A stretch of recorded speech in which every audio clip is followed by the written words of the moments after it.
Hello everyone, welcome to the study concept. आज के इस वीडियो में हम कंप्यूटर जीके पर अगला पार्ट देखेंगे जो कि पार्ट 2 है।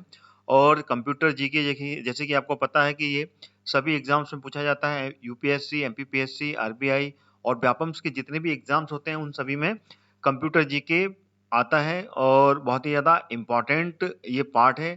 कम से कम 4 से लेके 5 क्वेश्चंस एमपीपीएससी में तो बिल्कुल आते हैं, ठीक है ना। और साथ में व्यापम्स के एग्जाम्स में भी 3 या 5 क्वेश्चंस जरूर बनते हैं।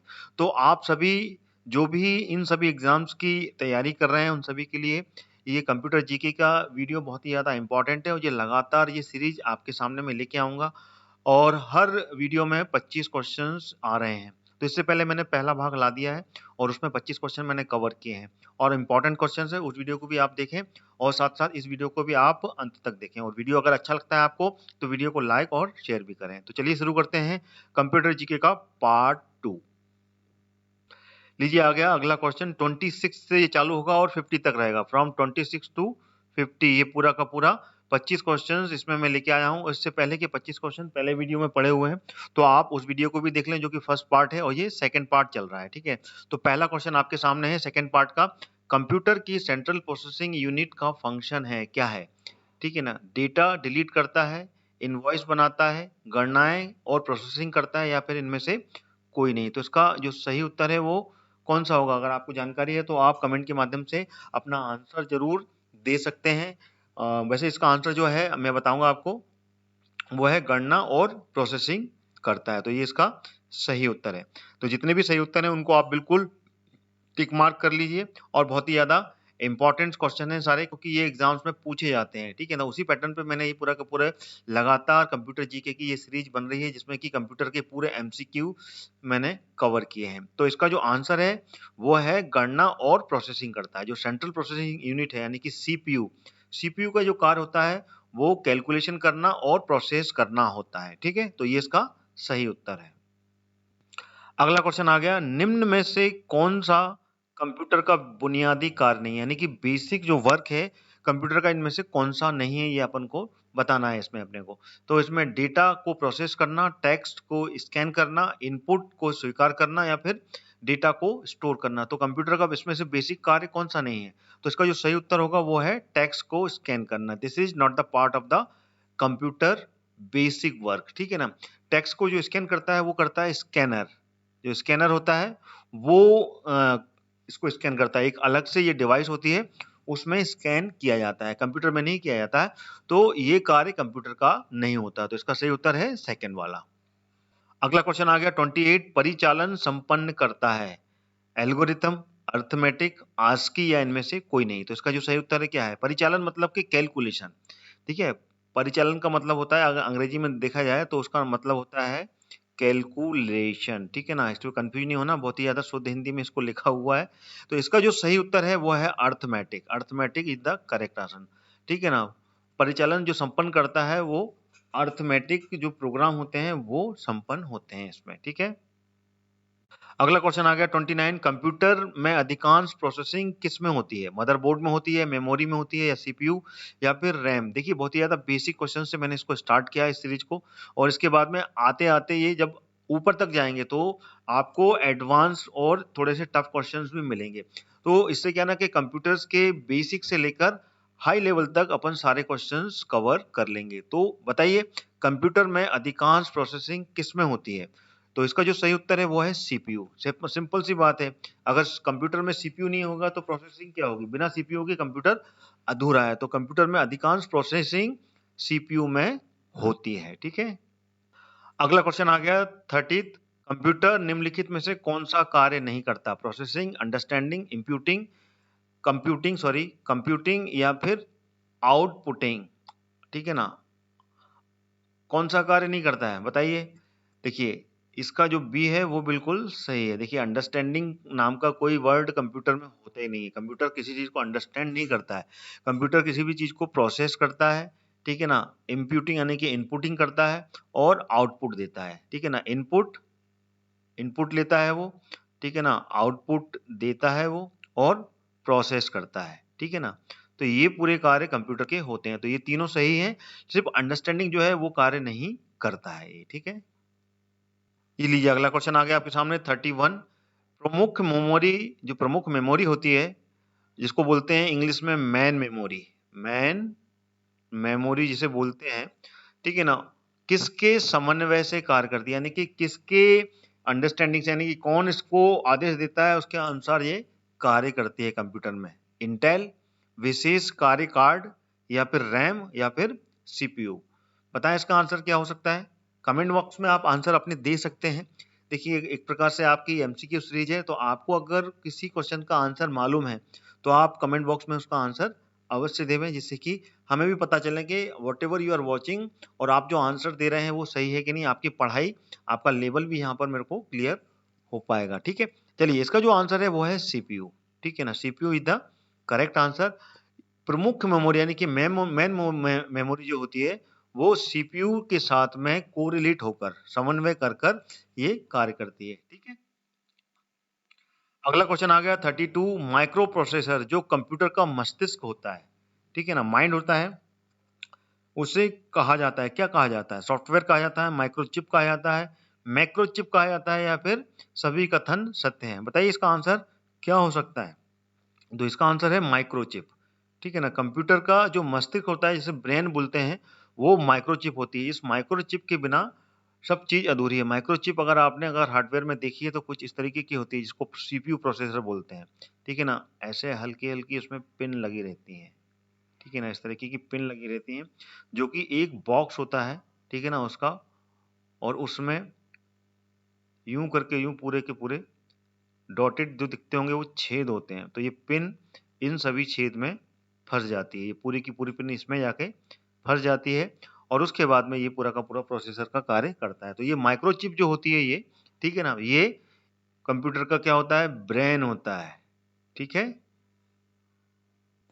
अगला क्वेश्चन है 33। कंप्यूटर द्वारा प्रोड्यूस किया गया जो परिमाण होता है वो क्या होता है, मेमोरी, डेटा, आउटपुट, या फिर इनपुट। कंप्यूटर जो प्रोड्यूस करता है वो किस फॉर्मेट में आपको मिलता है। तो इसका जो सही उत्तर है वो है आउटपुट, ठीक है ना। अगर किसी चीज के बारे में अगर आपको जानकारी लेनी है तो स्क्रीन पर जो आता है, जो स्क्रीन पर आता है, मॉनिटर की स्क्रीन पर आता है, उसको क्या बोलते हैं, उसको आउटपुट बोलते हैं, ठीक है ना। तो ये उसका परिणाम हुआ, उसका रिजल्ट हुआ। इसी तरीके से मॉनिटर पे भी आता है और प्रिंटर पे भी आता है। जो प्रिंटर होता है, प्रिंटर पे भी क्या होता है, आउटपुट आता है, ठीक है। तो ये जो परिमाण यानी कि कंप्यूटर अगर कुछ भी कैलकुलेट करके किसी चीज पर शो कर रहा है, चाहे वो हार्ड कॉपी हो या सॉफ्ट कॉपी हो, तो that is called the output, ठीक है ना। वो जो प्रोड्यूस करता है वो आउटपुट प्रोड्यूस करता है। अगला क्वेश्चन आ गया 34 क्वेश्चन है। इनपुट का आउटपुट में रूपांतरण किया जाता है, किसके द्वारा किया जाता है, मेमोरी के द्वारा, सीपीयू के द्वारा, इनपुट और आउटपुट के द्वारा, या फिर उसके पेरिफेरल्स के द्वारा। तो इसका आंसर क्या हो सकता है, इनपुट का आउटपुट में। तो ये जो काम करता है ये, इसका 20 आंसर सही है, सीपीयू। देखिए इनपुट, ठीक है ना, किसी भी कंप्यूटर में कीबोर्ड के द्वारा, ठीक है ना, कीबोर्ड के द्वारा, या फिर माउस के द्वारा, ठीक है, या फिर प्रिंटर में, ठीक है ना, अगर यहाँ पर इनपुट दिया जाता है, ठीक है ना, स्कैनर के द्वारा अगर कुछ भी इनपुट दिया जाता है तो वो सीपीयू, ठीक है ना, उसके ब्रेन में जाके प्रोसेस होता है, सीपीयू में जाके प्रोसेस होता है। और जब तक सीपीयू में प्रोसेस नहीं होगा तो वो कन्वर्ट नहीं होगा, ठीक है ना। इनपुट देंगे, इनपुट होकर वो सीपीयू में प्रोसेस करेगा, सेंट्रल प्रोसेसिंग यूनिट में वो प्रोसेस होगा, देन उसके बाद में वो कन्वर्ट होकर आउटपुट में रूपांतरण होता है, ठीक है ना। आउटपुट में तभी आता है वो, चाहे वो मॉनिटर पर आए, या फिर प्रिंटर पर आए, या फिर अ, किसी अन्य चीज पर आए, ठीक है ना। तो वो आउटपुट जैसे भी आएगा वो सीपीयू के द्वारा आएगा, ठीक है। अगला क्वेश्चन आ गया 35। प्रोसेस्ड डेटा को कहते हैं, क्या कहते हैं, आउटपुट, प्रोसेस, इनपुट, या फिर सभी। तो इसका जो सही उत्तर है वो क्या होगा। देखिए इसका जो सही उत्तर है वो है process. Process is the correct answer. Processed data को प्रोसेस कहते हैं, ठीक है ना। वो प्रोसेसिंग करता है तो उसी को, जो प्रोसेस डेटा होता है उसको प्रोसेस कहते हैं। सिंपल सा आपको इतना समझना है, ठीक है ना। डेटा प्रोसेस्ड होता है वो सीपीयू में प्रोसेस होता है। तो प्रोसेस, इसमें से जो ऑप्शन है वो प्रोसेस इसका सही ऑप्शन होगा।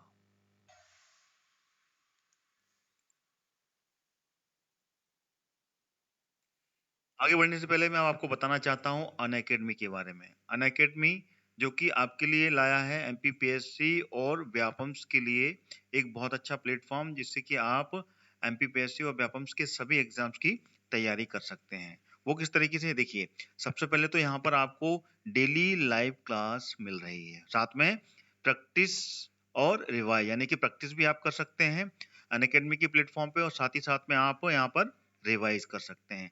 लर्न एनी टाइम एनीवेयर, यानी कि आप कभी भी और कहीं पे भी अनअकैडमी के ऐप के द्वारा पढ़ सकते हैं। साथ ही साथ में आपको अनअकैडमी क्या दे रहा है ये भी मैं आपको बताना चाहता हूँ। सबसे बड़ी बात, अनअकैडमी आपको free plan by the Unacademy, यानी कि आप अनअकैडमी पर एमपीपीएससी और व्यापम्स की जो पढ़ाई है, जो कि एग्जाम है, सारे एग्जाम्स को आप फ्री में पढ़ सकते हैं। Choose to study from 50 top educators, ठीक है ना। जो 50 टॉप एजुकेटर्स अनअकैडमी से जुड़े हुए हैं, वो उनमें से आप चूज कर सकते हैं। और उसमें क्या, 500 free live classes every week, हर हफ्ते आपको 500 से अधिक लाइव क्लास मिलने वाली है with the doubt clearing session, यानी कि आपको लाइव डाउट क्लियरिंग भी होगा। जो भी आपके पास आपके माइंड में कंफ्यूजन हो रहा है, कोई डाउट हो रहा है, तो लाइव क्लास को आप अटेंड करेंगे तो उसी टाइम आप लाइव उसके डाउट भी क्लियर कर पाएंगे। साथ ही साथ आपको मिल रहा है वीकली फ्री मॉक टेस्ट, ठीक है ना। हर हफ्ते आपको एक मॉक टेस्ट भी यहाँ पर कंडक्ट कराया जाएगा, जो कि फ्री में होगा, यानी कि फ्री प्लान में आपको बहुत कुछ मिलने वाला है अनअकैडमी पर। फ्री लाइव क्विज, सब फ्री है, ठीक है। 20,000 से ज्यादा यहाँ पर क्वेश्चंस बैंक है, जिसके थ्रू आप लाइव क्विज अटेंड कर सकते हैं। यहाँ पर T20 फ्री लाइव क्विज, जिसमें कि 20 क्वेश्चंस मिलते हैं आपको 20 मिनट में, और 8 बजे आपको इस पेपर का एनालिसिस मिलता है, ठीक है। आपको करना क्या होगा उसके लिए, कुछ नहीं, सिंपल सा है। आप अपने मोबाइल को उठाइए और उसमें अनअकैडमी का जो लर्नर ऐप है वो आप उसमें डाउनलोड करना है। उसके बाद में आपको use code to unlock free plan, यानी कि जो फ्री प्लान है उसको अनलॉक करने के लिए आपको कोड का उपयोग करना पड़ेगा। कोड क्या है, हरदयाल कुशवाहा। जैसे ही आप इसका यूज करके अनलॉक बटन को प्रेस करेंगे, ये जो प्लान है, फ्री प्लान जो है वो अनलॉक हो जाएगा। स्टेप क्या होगा, what are you preparing for it, यानी कि आप किस चीज की तैयारी कर रहे हैं, वो सबसे पहले यहाँ पर सिलेक्ट करना है MPPSC. Then go for the next option state PSC, ठीक है ना। स्टेट पीएससी जैसे सिलेक्ट करेंगे आप, अगला ऑप्शन आपको एमपीपीएससी एंड व्यापम चूज करना है। फिर नेक्स्ट ऑप्शन आएगा, उसमें आपको रेफरल कोड डालकर अनलॉक का जो बटन है उसको क्लिक करेंगे आप, देन ये जो प्लान है ये अनलॉक हो जाएगा, ठीक है ना। अब चलते हैं अपन बैच, जो कि प्लस बैचेज है, यानी कि अनअकैडमी के जो प्लस सब्सक्रिप्शन प्लान्स हैं उसके बारे में आपको इसमें बताना चाहता हूँ। देखिए फ्री प्लान्स में आपको बहुत कुछ मिलेगा, लेकिन प्लस प्लान में आपको वो सारे कोर्सेज मिलेंगे जो कि आप एक्चुअल में पढ़ना चाहते हैं, यानी कि extra if you want to take some learning from the Unacademy, then you will choose the plus batches. देखिए plus batches for all round preparation, यानी कि ऑलराउंड प्रिपरेशन के लिए आपको ये प्लस बैचेज अनअकैडमी आपके लिए दे रहा है। क्रैक प्रीलिम्स 2020, जो एमपीपीएससी का जो अभी नोटिफिकेशन आया है 2020 का, 2020 का जो नोटिफिकेशन आया है, उसकी तैयारी के लिए आपको यहाँ पर ये प्लस बैचेस लेने हैं, ठीक है ना। With the choose your batch which suit your preparation best, यानी कि आप अपने हिसाब से अपना बैच यहाँ पर चुन सकते हैं।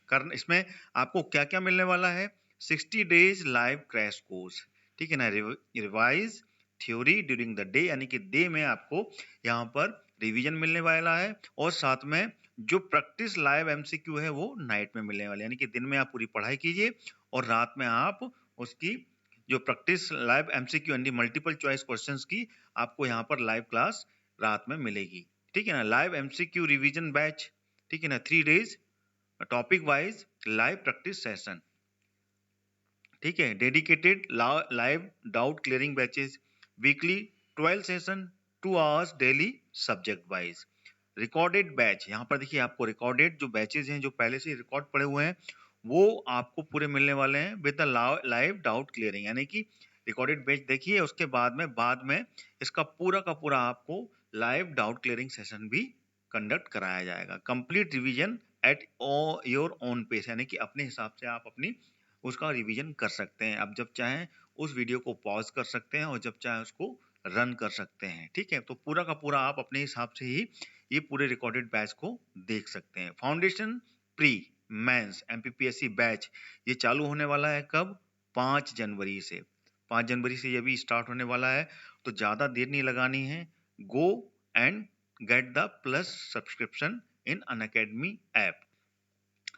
प्रीलिम्स कंप्लीशन बाय मार्च, देखिए प्रीलिम्स की जो तैयारी है इस बैच के द्वारा आपको मार्च तक पूरी तैयारी अनअकैडमी कर देगा। ठीक है ना। 20+ यहाँ पर देखो, इस बैच के लिए 20+ प्रीलिम मॉक टेस्ट प्रैक्टिस के लिए मिलने वाले हैं। 20,000 से अधिक क्वेश्चन बैंक है जिसमें कि आप डेली प्रैक्टिस कर सकते हैं। पीडीएफ रिवीजन नोट्स मिलेंगे हर क्लास के, जितनी भी क्लास आप ज्वाइन करेंगे उन सबकी आपको पीडीएफ नोट्स मिलने वाले हैं जिससे कि आप रिवीजन कर पाएंगे। जिन विद्यार्थियों ने एमपीपीएससी मेंस क्लियर कर लिया है, वो प्री क्लियर कर लिया है 2019 का, उन सब के लिए यहाँ पर मेंस के revision batch with answer writing practice already running. ठीक है ना, पहले से ये चालू हो चुका है, तो उसको आप फटाफट ज्वाइन कर लीजिए। जो एमपीपीएससी प्री क्लियर कर चुके हैं 2019 का, तो उन सब के लिए एक सुनहरा मौका है ये मेंस की तैयारी करने का अनअकैडमी पर। ठीक है, प्रीलिम्स क्लियर करने के लिए ये रामबाण इलाज है। ठीक है ना, प्रीलिम्स क्लियर करने के लिए ये एकदम रामबाण कोर्स, जो कि कब शुरू हो रहा है? ये 4 जनवरी 2021 से। ये बहुत ही अच्छे से आपको पूरी की पूरी तैयारी करने वाला है, क्योंकि प्रीलिम्स की तैयारी यहाँ पर बहुत ही अच्छे से अनअकैडमी आपको करवाएगा। अभी ज्वाइन कीजिए अल्टीमेट 60 डेज क्रैश कोर्स। ठीक है ना, फ्री। यहाँ पर revise theory during the day, जैसे कि आपको पहले बता चुका हूँ, रिवाइज करेंगे थ्योरी को, और नाइट में लाइव एमसीक्यू सीरीज यहाँ पर कंडक्ट कराई जाएगी। 20+ mock test already live and full length test every day. ठीक है, तो ये पूरा का पूरा अभी आपको 60 डेज का ये 4 जनवरी से स्टार्ट हो रहा है, तो ये पूरा का पूरा आपको जानकारी इसमें आपको मैंने दे दी है। अब आगे चलते हैं, आगे अनअकैडमी आपको और क्या क्या प्रोवाइड करवा रहा है। क्या आप अपनी गति से रिवीजन करना चाहते हैं, यानी कि आपकी जो स्पीड है, आप स्लो पढ़ना चाहते हैं, फास्ट पढ़ना चाहते हैं, आपका अपना खुद का एक मैग्नीट्यूड है, तो उस हिसाब से आप पढ़ाई करना चाहते हैं, तो आप अभी ज्वाइन कीजिए रिकॉर्डेड कंप्लीट रिवीजन बैच। ठीक है, इसमें आपको क्या मिलने वाला है? Complete prelims revisions with 270 recorded classes, है ना। Clear your doubt in live class 2 hours daily, यानी कि पहले तो आप इससे पूरा रिवीजन कीजिए। रिवीजन करने के बाद में आपको लाइव क्लास मिलेगी यहाँ पे कि आप सारे डाउट क्लियर कर सकते हैं। क्या आप ऑलरेडी रिवीजन कर रहे हैं, यानी कि पहले से आप रिवीजन कर रहे हैं, तो अभी आप एनरोल कीजिए लाइव डाउट क्लियरिंग सेशन में। ठीक है ना, अपनी तैयारी मजबूत कीजिए। आप इस लाइव डाउट क्लियरिंग सेशन में तुरंत इसमें एनरोल कीजिए और अपनी जो तैयारी है, जो भी आप प्रिपरेशन कर रहे हैं, उन सबको आप इससे मजबूत कर सकते हैं। लाइव डाउट क्लियरिंग सेशन, ठीक है ना, वीकली हर हफ्ते आपको 12 सेशन मिलेंगे, जिसमें कि आप हर सब्जेक्ट वाइज यहाँ पर डाउट क्लियर कर पाएंगे। क्या आप एमपीपीएससी की तैयारी शुरू करने के लिए सोच रहे हैं, तो अभी ज्वाइन कीजिए 10 मंथ का फाउंडेशन बैच। एमपीपीएससी जो प्री है, प्री का अभी नोटिफिकेशन आ गया है, उसके एग्जाम्स की तैयारी करने के लिए आप सोच रहे हैं, तो अनअकैडमी आपके लिए लाया है ये एक मेगा बैच। अभी जल्दी स्टार्ट होने वाला है, कब? 5 जनवरी को। तो इसको आप ज्वाइन कीजिए। इसमें आपको प्रीलिम कोर्स का पूरा कोर्स कंप्लीट हो जाएगा मार्च तक, यानी कि मार्च तक कंप्लीट हो जाएगा, और इसका एग्जाम कब है? 11 अप्रैल को। तो आप इसको तुरंत ज्वाइन कीजिए और इससे आप पूरा का पूरा एमपीपीएससी प्रीलिम्स की तैयारी आपकी कंप्लीट हो पाएगी। किससे? Learn with the top educators, all these the top educators who will educate you about the MPPSC prelims. So don't get delay and get the subscription about that mega batches who has been started, going to be start 5th January 2021। और जो विद्यार्थी, ठीक है ना, जो विद्यार्थी MPPSC prelims clear कर चुके हैं, वह अपने सपनों को साकार कर सकते हैं अनअकैडमी के द्वारा। जिसमें कि कोर्स स्वप्न पूर्ति कोर्स चालू हो गया है, जो पूरा हिंदी मीडियम में होगा और इसमें कंप्लीट एमपीपीएससी मेंस की प्रिपरेशन करवाई जाएगी और सभी जितने भी सब्जेक्ट हैं उस पर आंसर राइटिंग का प्रैक्टिस करवाने वाले हैं, जो कि 35 दिन में पूरा कंप्लीट होने वाला है। ये पूरा का पूरा आप यहाँ पर देख सकते हैं। तो अभी आप ज्वाइन कर सकते हैं इस कोर्स को। अनअकैडमी पर जो टॉप एडुकेटर्स हैं वो आपको 6 साल से अधिक का यहाँ पर एक्सपीरियंस रखते हैं। शुभम गुप्ता जी, अभिषेक कुमार सिंह जी, हरि सिंह राजपूत जी, अमित सिंह शुक्ला जी, सब आपको बहुत ही अच्छा पढ़ाएंगे। स्ट्रेटेजिक ओरिएंटेशन लेने वाले हैं शुभम गुप्ता जी। 6 साल का जो एक्सपीरियंस, टीचिंग एक्सपीरियंस है हिस्ट्री का, हरि सिंह राजपूत जी को आपको हिस्ट्री पढ़ाने वाले हैं।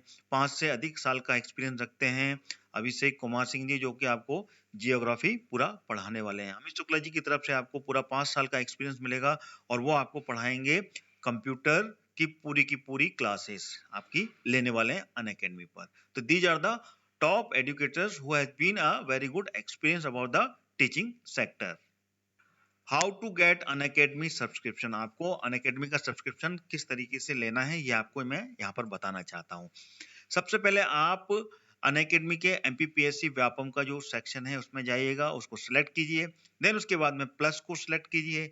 फिर उसके बाद में जैसे ही प्लस का ऑप्शन आएगा you will get subscription button. इसको आप जैसे ही क्लिक करेंगे आप सीधे के सीधे अगले ऑप्शन पर पहुंच जाएंगे। जैसे अगले पर पहुंचेंगे आपको एमपीपीएससी व्यापम सब्सक्रिप्शन के पूरे फी चार्ट यहाँ पर मिलने वाले हैं। तो जैसे ही आप ये सारे फी चार्ट में से जो भी कोर्स सेलेक्ट करेंगे उसमें आप रेफरल कोड 10% का जो डिस्काउंट है 10% डिस्काउंट आपको डायरेक्ट मिलेगा अगर आप हरदयाल कुशवाहा रेफरल कोड का उपयोग करेंगे। तो अभी तुरंत आप अनअकैडमी के इस प्लस सब्सक्रिप्शन को सब्सक्राइब कीजिए for MPPSC and other Vyapam examinations, ठीक है। और ये रेफरल कोड आपको मेरे इस वीडियो के डिस्क्रिप्शन बॉक्स में मिल जाएगा, वहां से आप कॉपी करके इसका उपयोग कर सकते हैं। टोटल आपका कैपिटल में रहेगा, हरदयाल कुशवाहा, ये जरूर ध्यान रखिएगा, कैपिटल लेटर में आपको पूरा लिखना है। उसके बाद में आपको प्रोसीड बटन दबाना है। तो जो भी कोर्स की फीस है उसमें से सीधे सीधे आपका 10% का डिडक्शन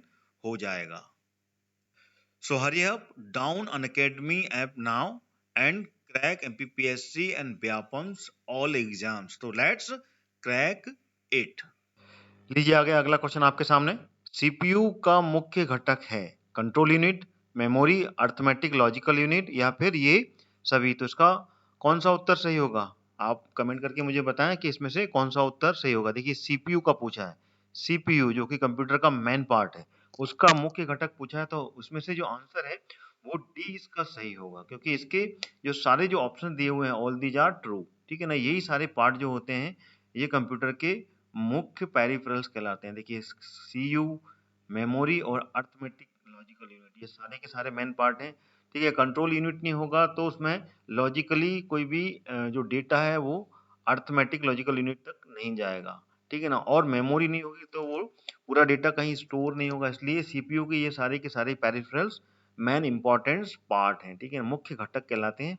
इसलिए इसका आंसर पूरे के पूरे इसके आंसर हैं। अगला क्वेश्चन आ गया, कंप्यूटर की दक्षता है क्या है? निम्न है, उच्च है, सीमित है या फिर असीमित है? इसका आंसर क्या होगा? तो इसका उत्तर जो होगा वो होगा सीमित। कंप्यूटर की जो दक्षता है वो एक सीमित होती है, ठीक है ना। और ह्यूमन बींग्स उनकी जो दक्षता होती है वो असीमित होती है। इसलिए कंप्यूटर ह्यूमन बींग्स से आगे नहीं जा सकता, क्योंकि कंप्यूटर बनाया किसने है? ह्यूमन बींग्स, ठीक है ना, ह्यूमंस ने। मानव नहीं बनाया है, इंसान नहीं बनाया है, इसलिए कंप्यूटर की दक्षता सीमित है। अगला क्वेश्चन आ गया, कंप्यूटर को किस प्रकार की बुद्धि की संज्ञा दी गई है? मानव, कृत्रिम, शुद्ध या फिर अन्य? तो इसका आंसर कौन सा होगा सही? इसका आंसर होगा कृत्रिम, ठीक है ना, आर्टिफिशियल। अंग्रेजी में जो बोलते हैं वो बोलते हैं आर्टिफिशियल। तो कंप्यूटर की जो बुद्धि की संज्ञा है वो आर्टिफिशियल है। तो this is the correct answer. अगला क्वेश्चन आ गया 39, मनुष्य की स्मरण शक्ति कंप्यूटर की तुलना में होती है, कैसी होती है कंप्यूटर की तुलना में? सामान्य, उच्च, निम्न या फिर औसत? बताइए, मनुष्य की जो स्मरण शक्ति है वो कंप्यूटर की तुलना में कैसी होती है? इन ऑप्शंस में से कौन सा सही होगा? जो मनुष्य की स्मरण शक्ति होती है वो सामान्य होती है कंप्यूटर की तुलना में, क्योंकि किसी भी चीज को मेमोराइज एक लिमिटेड स्किल तक ही रख सकता है, लेकिन कंप्यूटर जो है ना हर चीज को मेमोराइज स्टोर कर लेता है। उसमें स्टोरेज डिवाइस होती है, तो स्टोरेज डिवाइस में वो आके स्टोर कर लेता है। इसलिए कंप्यूटर की शक्ति की तुलना में मनुष्य की जो स्मरण शक्ति है वो सामान्य होती है। अगला क्वेश्चन आ गया 40वां। मानव मन तथा कंप्यूटर में किसकी गति अधिक है? मानव का जो मन है और कंप्यूटर, तो इसमें किसकी गति सबसे अधिक है? कंप्यूटर की, मानव मन की, दोनों की बराबर है या इनमें से कोई नहीं है? जो ह्यूमंस का एक इमोशन होता है, मन जो होता है, वो मन तेज दौड़ता है, मन फट से कहीं ना कहीं पे मूव हो जाता है, या कंप्यूटर फट से प्रोसेस कर लेता है? तो इसका जो सही उत्तर है वो है मानव मन। ठीक है ना? मन को अपन कहीं पे भी, किसी भी सातवें आसमान पे उसको ले जा सकते हैं, और कंप्यूटर को टाइम लगता है। तो सबसे ज्यादा जो गति होती है वो मानव मन की होती है। अगला क्वेश्चन आ गया, ईडीपी क्या है? What is the full form of EDP? Electronic data power, electronic data personal, electronic data part, या फिर इलेक्ट्रॉनिक डेटा प्रोसेसिंग? तो कौन सा आंसर सही होगा? सिंपल सा है, इसका आंसर जो है वो है D, electronic data processing is the correct answer. ठीक है ना? E for electronic, D for data, and P for processing. तो electronic data processing is the correct answer. अगला क्वेश्चन है, कंप्यूटर में सूचना किसे कहा जाता है? डेटा को, संख्या को, एकत्रित डेटा को, या फिर ये सभी? बताइए। जो सूचना होती है वो क्या होती है? सूचना होती है एकत्रित डेटा, यानी कि कलेक्टिंग इंफॉर्मेशन। जो कलेक्टिंग इंफॉर्मेशन है, ठीक है ना, वो उसको कहते हैं सूचना। ठीक है ना? कलेक्टिंग डेटा यानी कि कलेक्टिंग इंफॉर्मेशन, या फिर कलेक्टिंग डेटा, एकत्रित डेटा, यानी कि जो भी डेटा कलेक्ट होता है उसी को सूचना कहा जाता है। तो इसका आंसर क्या है? सी इसका सही उत्तर है। अगला क्वेश्चन आ गया, कंप्यूटर में डेटा किसे कहा जाता है? चिन्ह को, संख्या को, दी गई सूचनाओं को, या फिर चिन्ह व संख्यात्मक सूचनाओं को? बताइए इसमें से कौन सा आंसर सही है? तो इसका जो सही उत्तर है वो है डी, चिन्ह व संख्यात्मक सूचना को, ठीक है ना, कंप्यूटर में डेटा कहते हैं। अगला क्वेश्चन आ गया 44, इनपुट का आउटपुट में रूपांतरण किसके द्वारा किया जाता है? जो भी इनपुट होता है उसका आउटपुट में जो कन्वर्जन होता है वो किसके द्वारा होता है? मेमोरी, स्टोरेज, सीपीयू, या फिर इनपुट आउटपुट यूनिट के द्वारा? तो इसका आंसर मैंने आपको शायद पहले भी बताया है, तो इसका आंसर है सीपीयू। सीपीयू, ये सीपीयू जो होता है ये प्रोसेसर है, और यही प्रोसेसर हर चीज को प्रोसेस करता है। तो जो भी इनपुट देंगे, ठीक है ना, जो भी चीज इनपुट होगी, ठीक है ना, उसका जो आउटपुट मिलेगा, चाहे वो आउटपुट मॉनिटर पे मिले, ठीक है ना, मॉनिटर पे मिले, या फिर प्रिंटर पे मिले, है ना, या फिर अन्य किसी इक्विपमेंट पे मिले, तो वो सब सीपीयू के द्वारा होता है। तो इसका answer CPU is the correct answer. ठीक है? अगला क्वेश्चन है 45, कंप्यूटर में ले जाने वाले डेटा को क्या कहते हैं? कंप्यूटर में अगर कोई डेटा अपन एंटर करते हैं उसको क्या कहते हैं? एल्गोरिथम, इनपुट, आउटपुट, या फिर कैलकुलेशन? तो डेटा को अपन क्या करते हैं? इनपुट ही करते हैं ना, तो इसका आंसर क्या होगा? इनपुट। इनपुट इसका सही आंसर होगा। और इनपुट किस किस के द्वारा किया जाता है? इनपुट देखो, कीबोर्ड, कीबोर्ड के द्वारा किया जाता है, माउस, माउस के द्वारा किया जाता है, और स्कैनर, स्कैनर के द्वारा किया जाता है। इसी तरीके से प्लॉटर, जो क्या होता है प्लॉटर, ठीक है ना, प्लॉटर पे क्या होता है? आउटपुट निकलता है, ये आउटपुट के लिए होता है। ठीक है ना? ये आउटपुट का पार्ट है, और ये पूरा का पूरा जो हिस्सा है ये इनपुट का है। ठीक है? क्लियर हो गया? अगला क्वेश्चन आ गया, डेटा प्रोसेसिंग का अर्थ क्या है? गणना, कार्य करना, गणना का, डेटा का संग्रह करना, कंप्यूटर की कार्यप्रणाली, या फिर वाणिज्यिक उपयोग के लिए जानकारी तैयार करना? क्या है इसका आंसर? बताएं। इसका जो सही उत्तर है वो है डी, वाणिज्यिक प्रयोग के लिए डेटा जानकारी इकट्ठी करना, है ना, तैयार करना।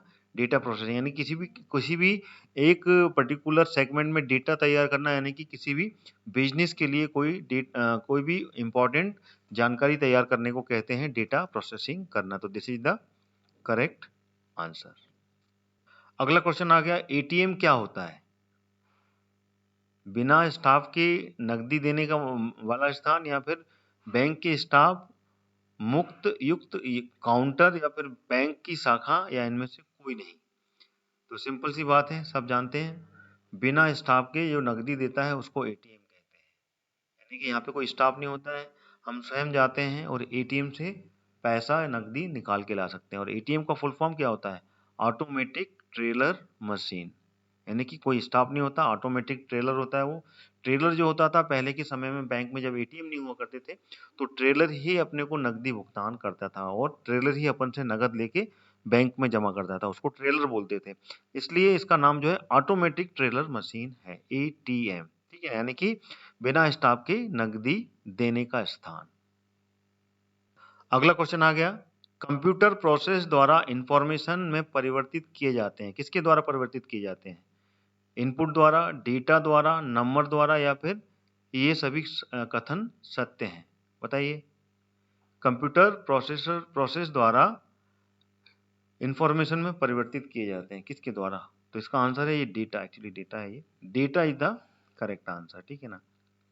डेटा द्वारा ये कंप्यूटर इंफॉर्मेशन द्वारा कंप्यूटर प्रोसेसर द्वारा इंफॉर्मेशन में परिवर्तित कैसे होता है? अगर कंप्यूटर में अपन डेटा को नहीं इनपुट करेंगे, कोई भी डेटा इनपुट नहीं करेंगे, तो वो इंफॉर्मेशन में कन्वर्ट नहीं होगा। इसलिए डेटा इनपुट करने के बाद में ही वो इंफॉर्मेशन में कन्वर्ट होता है। तो कंप्यूटर जो प्रोसेस के द्वारा इंफॉर्मेशन में परिवर्तित होता है वो क्या होता है? वो डेटा होता है। डेटा को इंफॉर्मेशन में अपन कन्वर्ट करते हैं। अगला क्वेश्चन आ गया 49। एक इलेक्ट्रॉनिक डिवाइस जो डेटा को इंफॉर्मेशन में कन्वर्ट करते हुए प्रोसेस करता है। इलेक्ट्रॉनिक डिवाइस है, कोई भी डेटा है, ठीक है ना, डेटा को इंफॉर्मेशन में कन्वर्ट करता है। तो क्या कौन करता है? कंप्यूटर करता है, केस करता है, प्रोसेसर करता है, इनमें से कोई नहीं। तो सिंपल सी बात है, बार बार क्वेश्चंस को थोड़ा सा बदल बदल के दे रहे हैं, तो ऑब्वियसली प्रोसेसर यानी कि सीपीयू। ये सीपीयू है, यही है इलेक्ट्रॉनिक डिवाइस जो कि एक डेटा को इंफॉर्मेशन में कन्वर्ट कर रहा है। ठीक है, तो this is the correct answer. अगला क्वेश्चन आ गया, इस वीडियो का ये आखिरी क्वेश्चन है और ये 50वां क्वेश्चन है। ठीक है, और वीडियो अगर आपको पसंद आ रहा है तो आप वीडियो को लाइक और शेयर जरूर कीजिएगा। ठीक है ना, मेरी उम्मीद है कि आपको वीडियो अच्छा लग रहा होगा, तो वीडियो को लाइक करते हुए चलें और साथ में इस वीडियो को आप आगे भी शेयर करें, जिससे कि अन्य स्टूडेंट्स भी इस वीडियो को देखकर कंप्यूटर जीके के बारे में कुछ ज्ञान प्राप्त कर सकें। ठीक है, प्रथम गणना यंत्र है, क्या है? कैलकुलेटर, डिफरेंस इंजन, एबेकस, या फिर घड़ी? जो सबसे पहले का जो गणना यंत्र था, सबसे पहला वो कौन सा था, ये इसमें पूछा गया है, तो वो है abacus. Abacus is the correct answer. Abacus जानते हो ना? एबेकस कुछ इस तरीके से कोई तार होते थे और उसमें ऐसे इस तरीके के उसमें मोतियां लगी रहती थी, तो इसको बोलते हैं एबेकस। ठीक है, एबेकस के द्वारा बच्चों को पढ़ाई की जाती थी। ये सबसे पहला गणना यंत्र कहलाता है। ठीक है, तो this is the correct answer. तो मेरे फ्रेंड्स, मेरे दोस्तों, इस वीडियो को मैं यही समाप्त करता हूँ। अगला कंप्यूटर जीके का वीडियो लेकर फिर हाजिर होऊंगा आपके लिए। लगातार आप कंप्यूटर जीके के लिए मेरे स्टडी कॉन्सेप्ट चैनल को सब्सक्राइब कर लें। लगातार मिलने वाले हैं आपको ये वीडियो, और उसको करें आप ऑल नोटिफिकेशन के साथ में, जिससे कि जितने भी मैं वीडियोस डाल रहा हूँ डिफरेंट टॉपिक के, चाहे वो एमपीपीएससी का के पाठ्यक्रम के अनुसार जो सिलेबस है उसके अनुसार मैं कई वीडियो डाल रहा हूँ, या फिर एमपीजी के कांस्टेबल के अनुसार, या फिर मध्य प्रदेश कांस्टेबल के पुराने पेपर्स वो भी डाल रहा हूँ मैं। तो उन सभी को देखने के लिए आपको ऑल नोटिफिकेशन के साथ में सब्सक्राइब कर लें मेरे चैनल को, जिससे कि आपको सारे वीडियोस के नोटिफिकेशन मिलेंगे और आप समय पर देख पाएंगे। तो इसी के साथ में मैं अपना ये वीडियो यहीं समाप्त करता हूँ। अगला वीडियो लेके फिर हाजिर होऊंगा। तब तक के लिए जय हिंद, जय भारत।